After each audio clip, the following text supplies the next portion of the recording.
بسم الله إن الحمد لله نحمده ونستعينه ونستغفره ونعوذ بالله من شرور أنفسنا ومن سيئات أعمالنا من يهد الله فلا مضل له ومن يضلل فلا هادي له وأشهد أن لا إله إلا الله وحده لا شريك له وأشهد أن محمدا عبده ورسوله صلى الله عليه وسلم بلغ رسالة وأدى الأمانة ونصح الأمة وجاهد في الله حق جهاده حتى أتاه اليقين.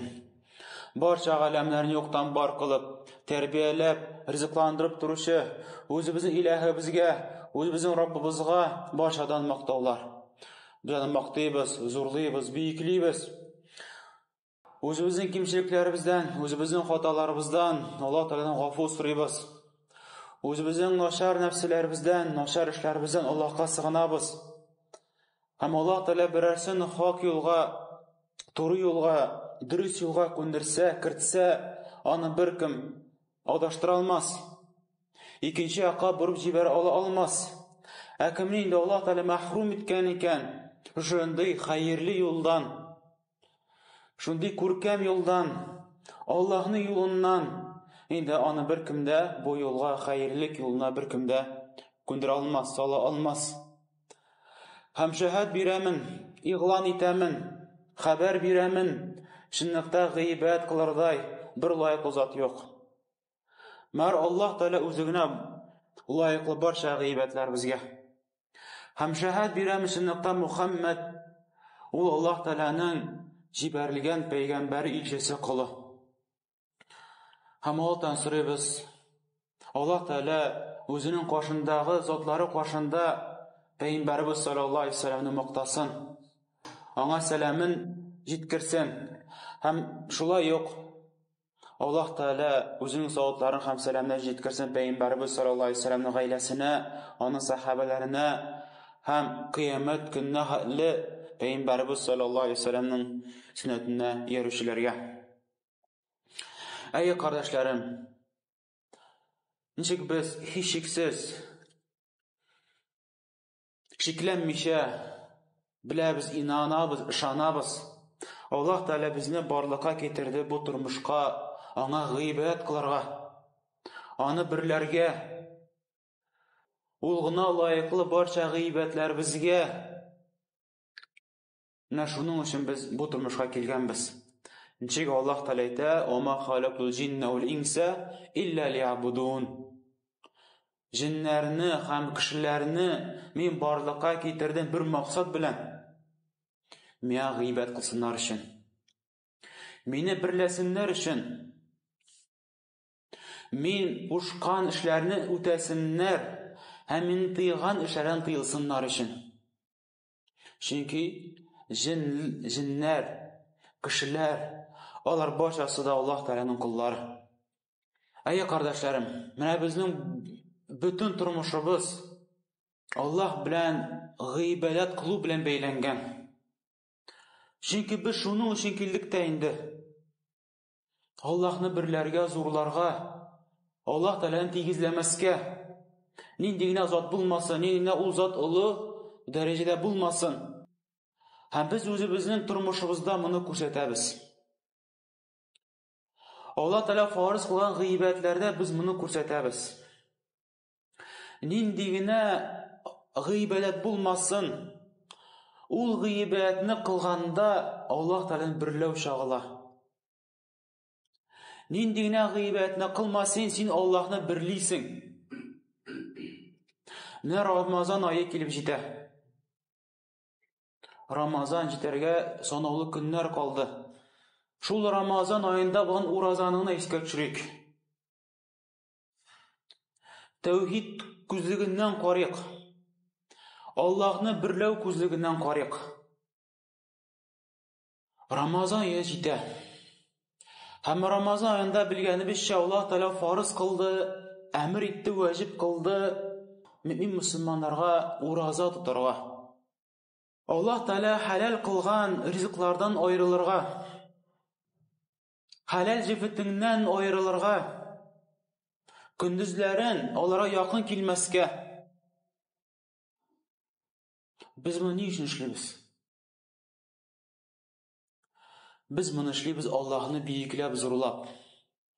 Ни өчен без ураза тотабыз? Чөнки безнең йөрәкләребездә Аллаһның кушканнарын үтәү.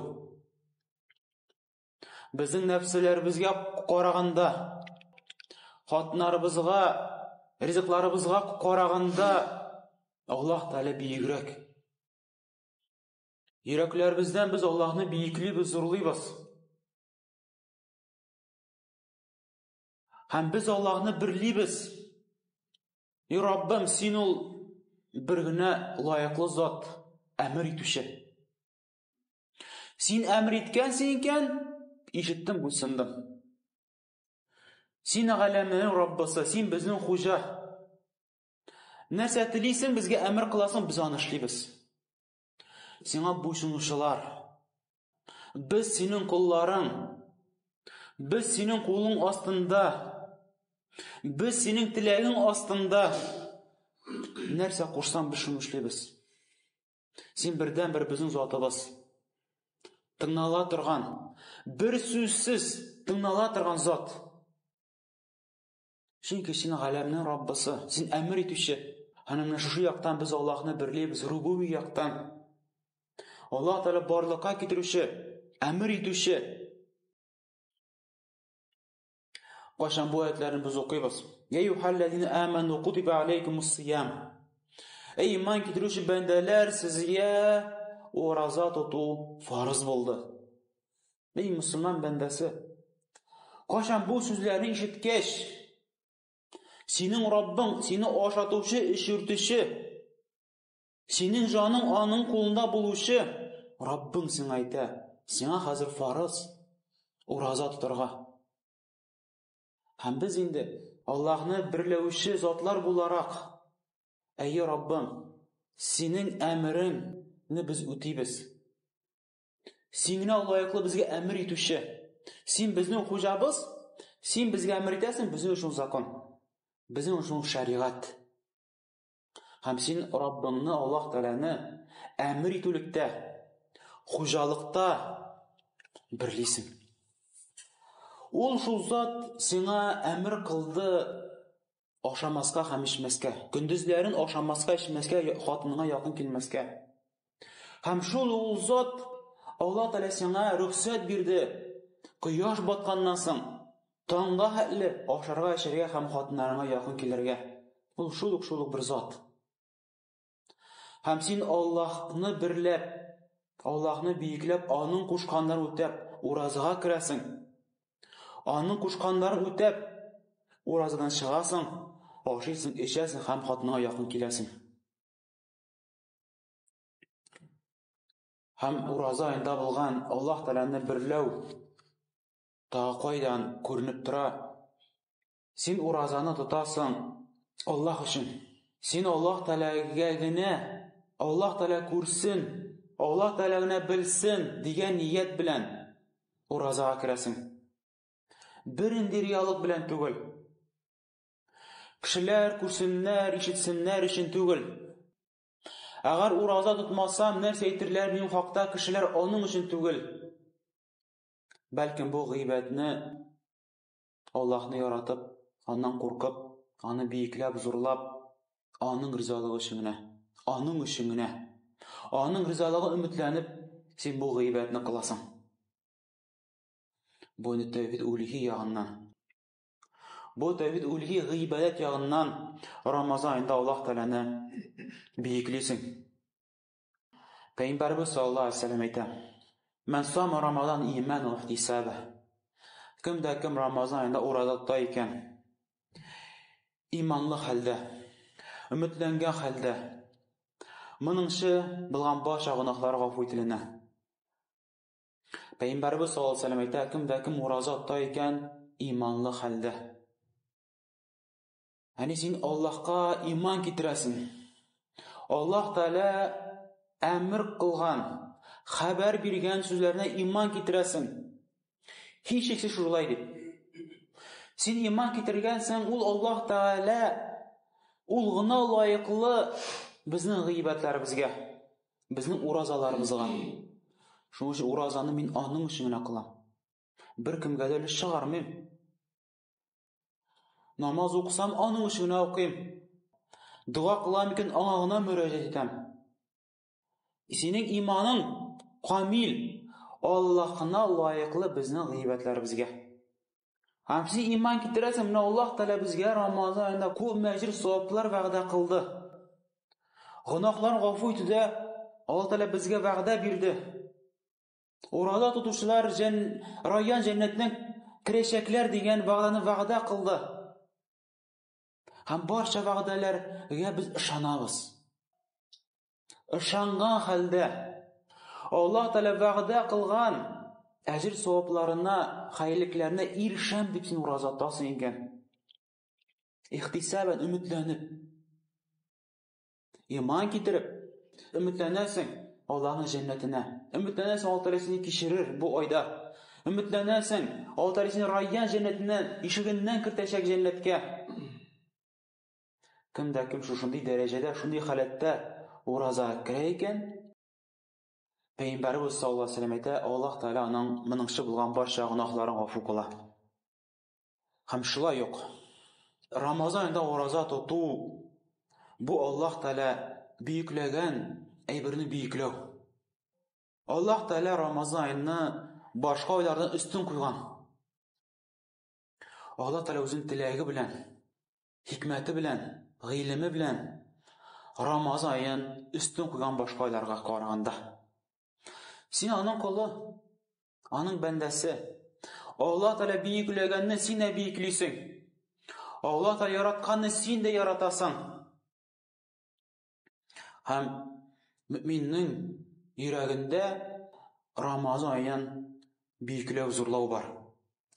Müslüman kişi yüreğinden size bu Ramazan ayı başka aylar şekilde değil. Bana ayrıca karav gerek bu Ramazan ayında. Çünkü Allah Teala ayrıca koyuyor Ramazan ayında.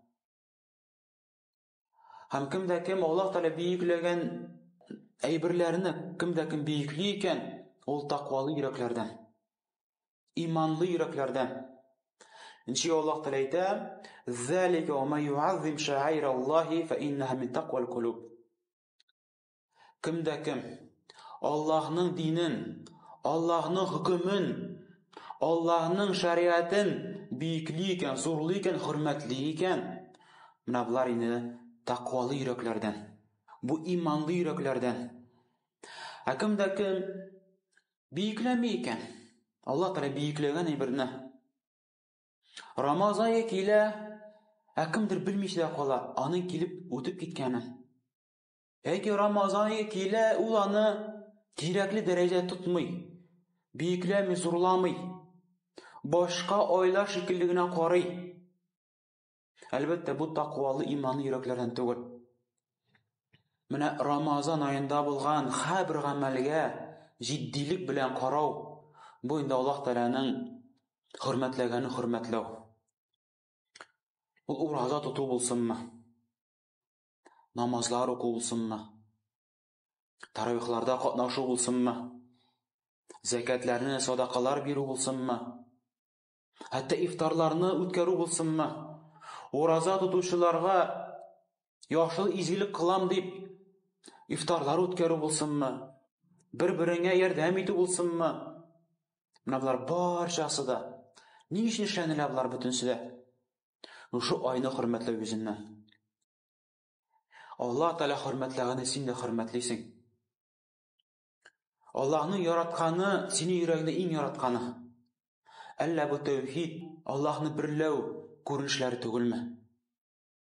Allah'ını yaratılıktan, hem Allah da yaratkanı yaratudan. Hem şula yok. Ramazan ayında roza tutu.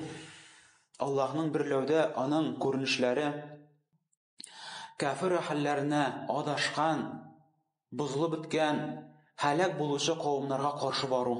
Onlar bilen kilişmev.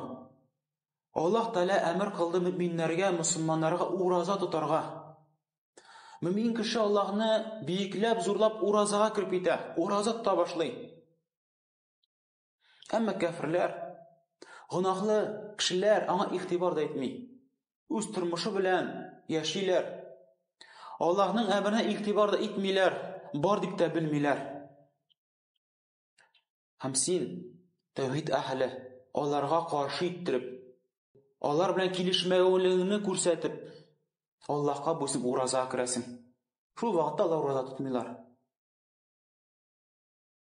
Шуның өстәвенә син күрсәтәсең, ураза ничек тотырга кирәклеген. Хәтта кайбер милләттә, кайбер диндә ураза тотулар бар. Ләкин алар ураза тотуларын карасаң, ничек аны ураза тоту дип атарга була? Алар үзләрен ураза тотуларында иттән, балыктан, сөттән һәм йомырка һәм шундый кебек ризыктарны тыйлалар, әмма башка бөтен ризыкны ашыйлар. Һәм алар аңлатыйлар, бу ураза дип. Яки сәхәрә кермиләр, яки авыз ачуларын соңгара калдыралар. Инде кояш батып, күпмедер вакыт үткәннән соң. Ләкин син мөмин кеше, мусульман кеше, Пәйгамбәрбез саллаллаһу алейһи ва саллям юлына йөрүче кеше. Син җиткерәсең, белгертәсең. Юк, менә Пәйгамбәр алай эшләми иде. Аллаһның илчесе Пәйгамбәр Мухаммад саллаллаһу алейһи ва саллям сәхәрләрен нә тора иде. Сәхәрне соңра кыла иде. Менә таң вакыты җитәм дигәндә сәхәрен тамамлый иде. Ифтарны ашыктыра иде. Таңнан башлап кояш батканча Пәйгамбәрбез озын ураза иде. Монда син тәүхид әһле буларак Аллаһны бирлисең. Нинди яктан? Аллаһның душманнары кебек динне тотмыйсың. Кафир әһелләре, адашкан кешеләр кебек гыйбат кылмыйсың. Алар юллар белән яшәмисең. Алар юлы белән бармыйсың. Чөнки тәүхиднең кама-каршылыгы ширк, күфрлек. Син алар белән килешмисең. Һәм кафирләргә, мөшрикләргә охшамаулык, бәлкем аларга каршы барулың. Менә бу инде тәүхидне күрсәтү. Аллаһны бирлеген күрсәтү. Кешеләргә җиткерү, станцияны күрсәтәсең. Без сезнең белән килешмибез, юк, алай түгел. Без Аллаһка гыйбат кылабыз, үзебезнең теләкләребезгә нигезләнеп түгел, ничек мен телим. Ничек фәлән кеше тели. Ничек Пәйгамбәрбез саллаллаһу алейһи ва саллям Аллаһка гыйбат кылган. Нәкъ шулай мен гыйбат кылам. Без Пәйгамбәрбезгә иярүдә Пәйгамбәрбезне дә бирлибез. Без бер кемгә дә иярмибез. Мәгәр Пәйгамбәрбез саллаллаһу алейһи ва саллямга бирлибез. Аны без бирлибез иярүдә. Һәм Аллаһны бирлибез гыйбадәттә. Пәйгамбәрбез саллаллаһу алейһи ва саллямның хакта бик күп хәдисләрдә әйтә. Шулардан кешеләр хәерлектә булудан туктамаслар, хәтта авыз ачуларын ашыктырган вакытта. Ягъни агар да кешеләр авыз ачуны ашыктырсалар, менә бу кешеләр хәерлектә. Бу кешеләр сөннәттә. Аннан Пәйгамбәрбез икенче хәдисендә искә төшерә. Бухаридә китерелә, Пәйгамбәрбез саллаллаһу алейһи ва саллям әйтә: "Чынында яһүдләр һәм христианнар алар ашыктырмыйлар. Алар соңгара калдыралар. Аларга ашарга тырышмагыз, алар кебек булмагыз, ифтарларыгызны ашыктырыгыз." Һәм Пәйгамбәрбез саллаллаһу алейһи ва саллям тагы бер хәдисендә әйтә, ул Муслим сәҗидендә китерелә, Пәйгамбәрбез әйтә: "Китап әһелләре һәм безнең арадагы булган уразаның аермасы ул сәхәр ашау." Пәйгамбәрбез саллаллаһу алейһи ва саллям тагы бер хәдисендә әйтә, кем бер кавымга ошый икән, ул алардан. Шайтыр без күрәбез. Менә кафир милләтенә охшамау бу безнең динебезнең асылларыннан, нигезләреннән. Һәм без уразага кергәндә, ураза тотканда менә бу ниятне үзебезнең йөрәктә тотабыз. Шушы ниятләрне дә кертәбез йөрәкләребезгә. Һәм менә синең уразаның әҗер савабы тагы да арта. Аның әҗер савабы тагы да арта. Пәйгамбәрбез саллаллаһу алейһи ва саллямга ияреп, сәхәргә турып, сәхәрне соңгарак калдырып, ифтарны иртәрәк башлап, мәне кояш батканнан соң, азан итә башлаганнан соң, Менә син үзеңне күрсәтәсең Аллаһның кулы икәнлеген. Ничек син Аллаһка буйсынасың шул вакытта? Үзеңнең акылыңа, үзеңнең гыйбадәтләреңә түгел, бәлки инде Аллаһка һәм инде аның Расулына буйсынасың. Син аны шайтырып тышка күрсәтәсең.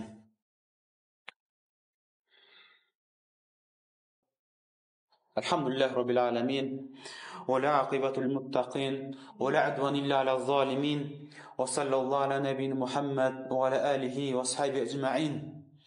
Hem şulay yok Ramazan ayında Allah'ını birlev taqva çaqtan şağıla Allah Teala yaşrın bizning ko'zlarimizga ko'rinmagan xabarlarga ishonu.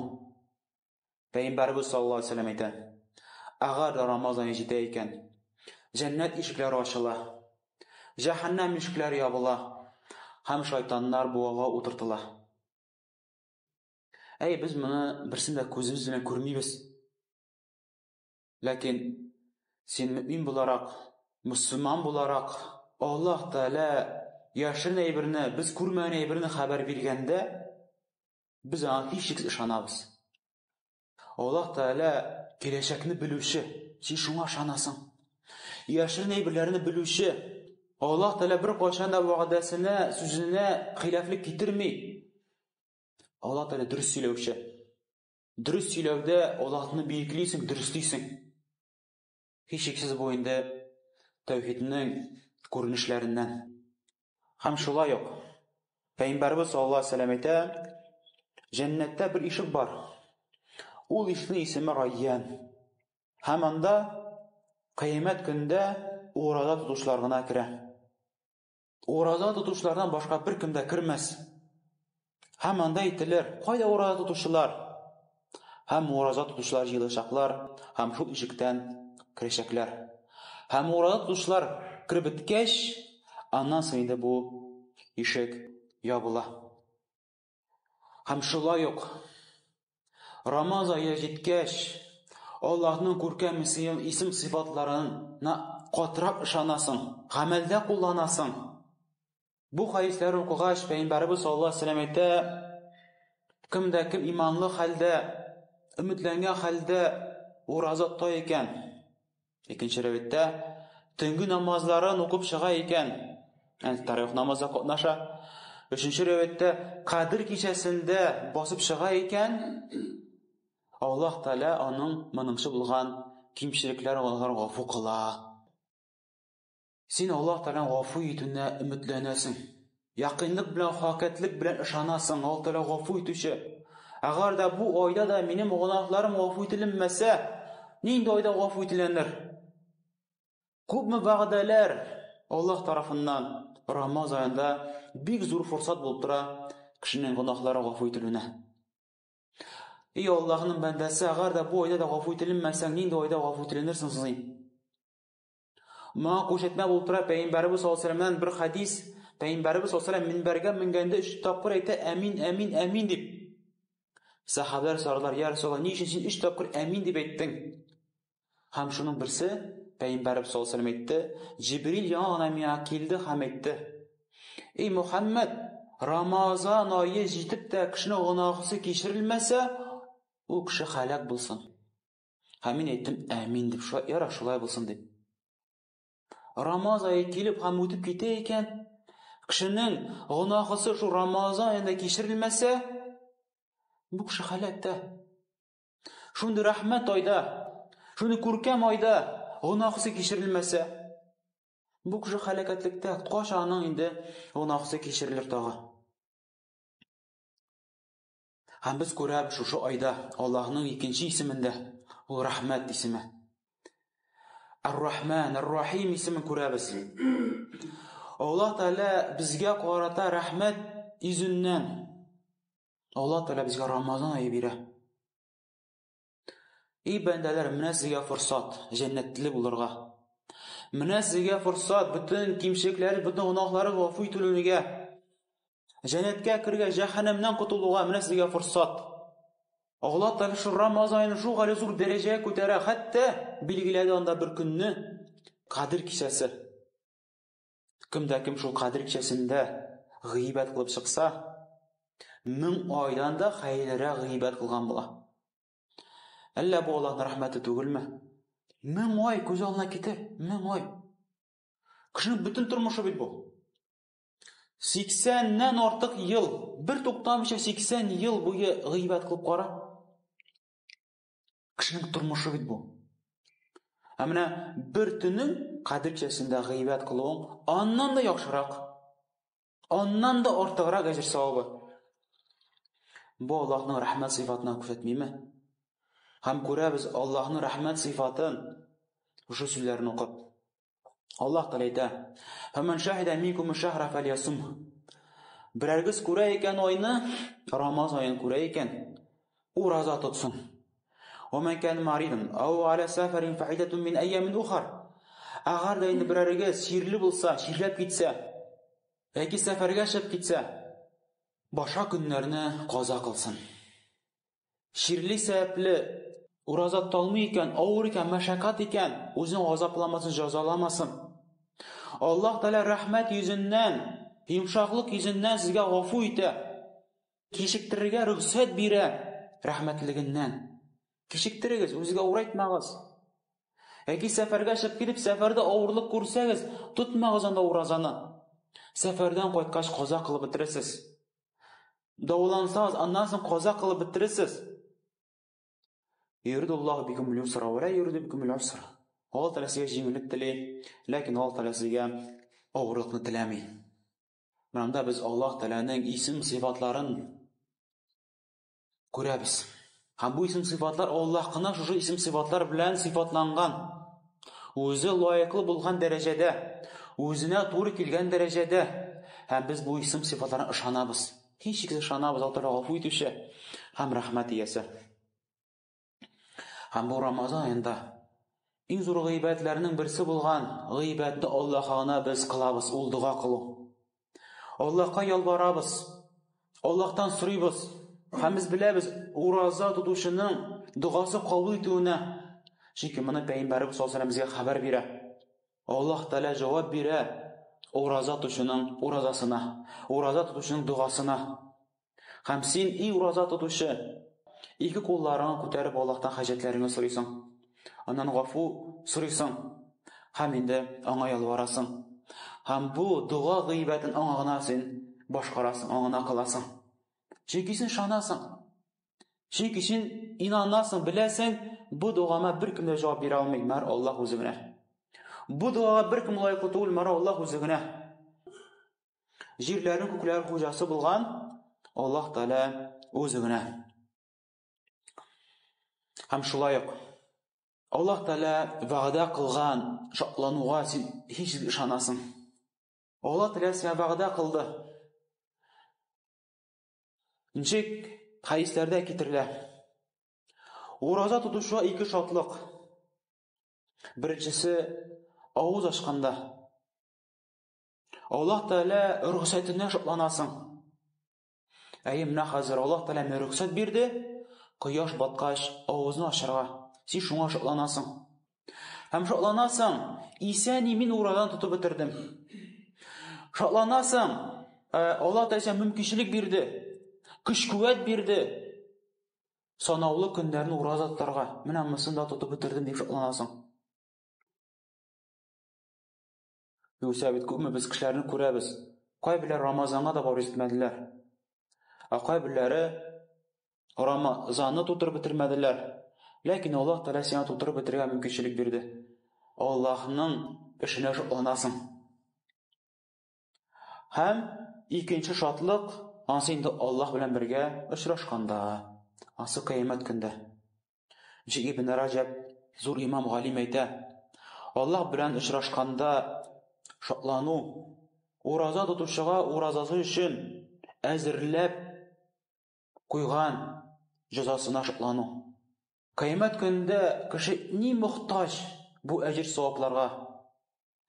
Кыямәт көндә кеше ни мохтаҗ аның әҗр савабына? Һәм шунда ул күрер. Күп бихисапсыз әҗр савапларны күрер һәм бик тә катыш алыр. Шатланыр үзе ураза тотуына. Һәм Имам Науи рахмәллаһи әйтә, үзенең Раббысы белән очрашканда булган шатлыгы, ул күрәчәк уразаның җәзасын. Уразаның җәзасы, кардәшләрем, аның җәзасын Аллаһ үзе генә белә. Аллаһ Тәгалә Кудси хәдисендә әйтә, Адәм баласы нинди генә изгамәл кылмасын, уннан алып 700 мәртәбә арттырып әҗир савап бирә. Нинди генә амәл булмасын, намаз булсынмы, садака булсынмы, башка изгелекләр булсынмы, Аллаһ Тәгаләне уннан алып 700 тапкырлый. Ләкин ураза юк. Уразага җәзаны мин үзем бирәм ди. Кыямәт көндә ураза тотучы белән бергә бер очрашып, менә синең җәзаң ураза тотканың өчен дип Аллаһ Тәгалә ураза тотучыга күрсәтәчәк. Һәм шунда ураза тотучы бик тә катышланачак. Һәм шулай ук Пәйгамбәрбез саллаллаһу алейһи ва саллям әйтә: "Инналлаһа ва малаикатуху юсаллуна алал мутасаххирин." Бу Ахмад Сунайҗи тагында, Ибн Маҗих, Ибн Хиббан Сунайҗи тагында китерелә. Шейх Альбани рахмаллаһ бу хадисне сахих дип әйтә. Пәйгамбәрбез саллаллаһу алейһи ва саллям әйтә: "Чынлыкта Аллаһ Тәгалә һәм аның фәрештәләре сәхәр кылучыларга салават әйтәләр." Салаватның мәгънәсе Аллаһ Тәгалә мактый, үзенең каршында булган затлары каршында искә төшерә. Искә төшерә. Фәлән кеше сәхәр кыла. Фәлән кеше уянып уразага әзерләнә. Сәхәр ашый, сәхәргә уянган дип үзенең кырында булган затлары каршында сәхәрдәге булганнарны мактый. Фәрештәләрнең салаваты алар өчен истигъфар кылу, гафу сорау. Бер гынасы булган затлар сәхәргә торганнарга Аллаһтан гафу сорыйлар. Раббым кичер аларны, гафу ит аларны, гафу ит, кичер дип гафу сорыйлар. Һәм бу яшерен дөньяга без ышанабыз. Ни өчен? Чөнки моны Аллаһның илчесе безгә хәбәр бирде. Һәм без шушы яктан бирлибез, Аллаһ Тәгалә киләчәкне белүче, хәбәр бирүче һәм Аллаһ Тәгалә дөрес сүзне әйтүче. Нәшәттер кардәшләрем, безнең Рамазан ае тулысы белән Аллаһны берләү. Тулысы белән тәүхид. Әгәр ниятең дөрес булса, әгәр дә дөрес ниятләр белән уразага керсәң, дөрес ниятләр белән Рамазанны үткәрсәң, инде син Рамазан аенга тәүхид күзлеге белән караган буласың. Аллаһны берләү күзлеге белән карый торган буласың. Һәм әлбәттә, аның әҗер савабы икенчерәк. Аллаһ каршында аның әҗер савабы күпкә мәртәбә зуррак. Инде Аллаһ Тәгаләне сорыйбыз, Аллаһ Тәгалә безнең кимчелекләребезне, гөнаһларыбызны гафу кылсын. Инде Аллаһ Тәгаләне сорыйбыз, Аллаһ Тәгалә безне Рамазан айларына җиткерсен. Сорыйбыз Аллаһ Тәгаләдән, безгә җиңеллек бирсен. Ураза аен үзе риза булган хәлдә, үзе теләгән хәлдә аны тотарга Аллаһ Тәгаләдән сабырлык сорыйбыз. Аллаһ Тәгалә безгә күп итеп мөмкинлекләр бирсен, аңа гыйбат кылырга, төрле гыйбатлар кылырга Аллаһ Тәгалә безгә юлларны ачсын, мөмкинлекләрне бирсен. Шуның Аллаһ Тәгалә дуаларыбызны ишетүче, аларга җавап бирүче. Инде Аллаһтан сорыйбыз, Аллаһ Тәгаләдән безгә файдалы гыйлемнәр бирсен, файдасыз гыйлемнәрдән сакласын. ربنا آتنا في الدنيا حسنة وفي الآخرة حسنة وقنا عذاب النار غفرانك ربنا وإليك المصير وأقم الصلاة